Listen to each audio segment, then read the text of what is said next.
Welcome back to the Grow Tent, everybody. As I always say, this is where all the magic happens. This is where I grow all of my own food aeroponically all year round. For those of you that have been following my aeroponic journey, it's been a while since I've been trying to get strawberries, and I finally have a healthy strawberry plant. In last week's video, we used a root ball and a polyurethane sponge to clone some runners. So today, we're gonna take a look at the results and see if we were able to multiply. About 2 weeks ago, my strawberry plant began to produce runners that were able to be cloned, so I decided to use a root ball and a polyurethane sponge to give it a shot. I left the root ball for about a week before checking back in.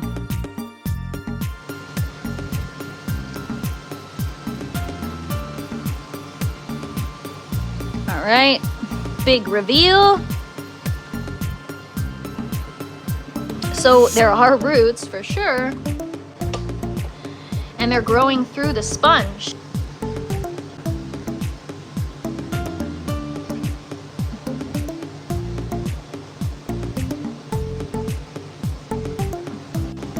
We actually might be better off separating it from the mother first and then pulling this out. So let's do that.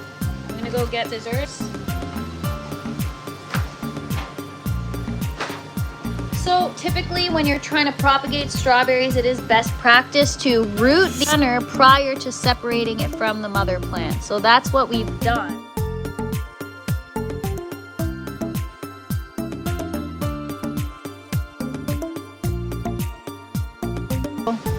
All right, we have enough roots to put that in a foam collar.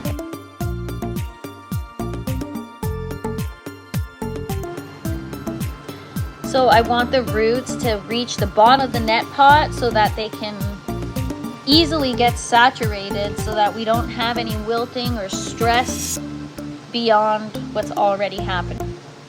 So at the top, you've got your new leaves, and we have a rooted runner. And so we've created a new strawberry plant. And so we've got our 3-inch net pot right here. I'm just gonna put the foam collar in. And as you can see, we've got roots at the bottom.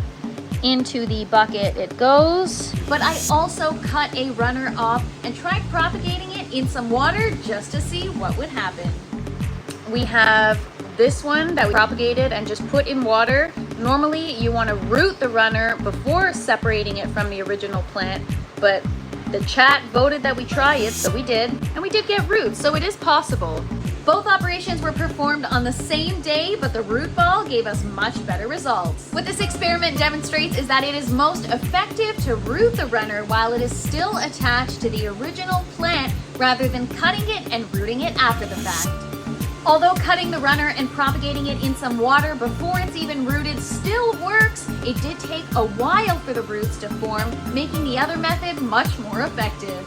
The good news is that within about a week, we were able to take one healthy, thriving strawberry plant and turn it into 4.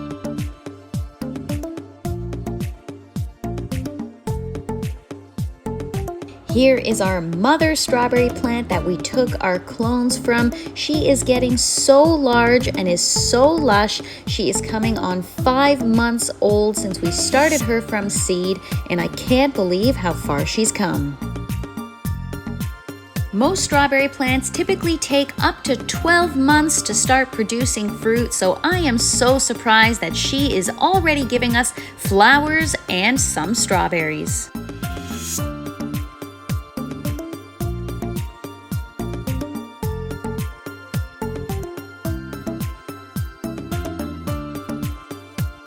As for the clones, they are doing super well. This is the original clone that we took from the root ball.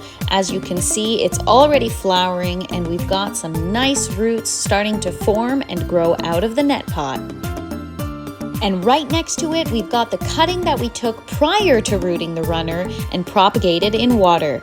As you can see, we've got roots, but it's nowhere near as far along as the one that was in the root ball. Since the first root ball worked so well, I cloned another runner, and here it is. And just like that, we turned one beautiful strawberry plant into 4.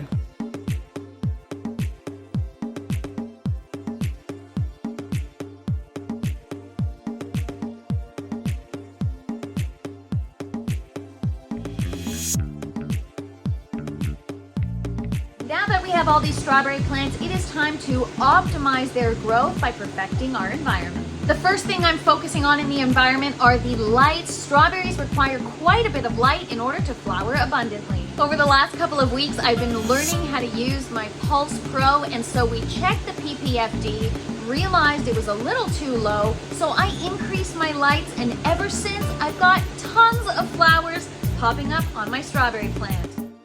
Within about a day or so of increasing the lights, I've got an abundance of flowers growing on my strawberry plant. As long as they're hand pollinated properly, flowers mean fruit, so I am really excited. This is the first strawberry I successfully hand pollinated, and I'm so excited to get more where that came from.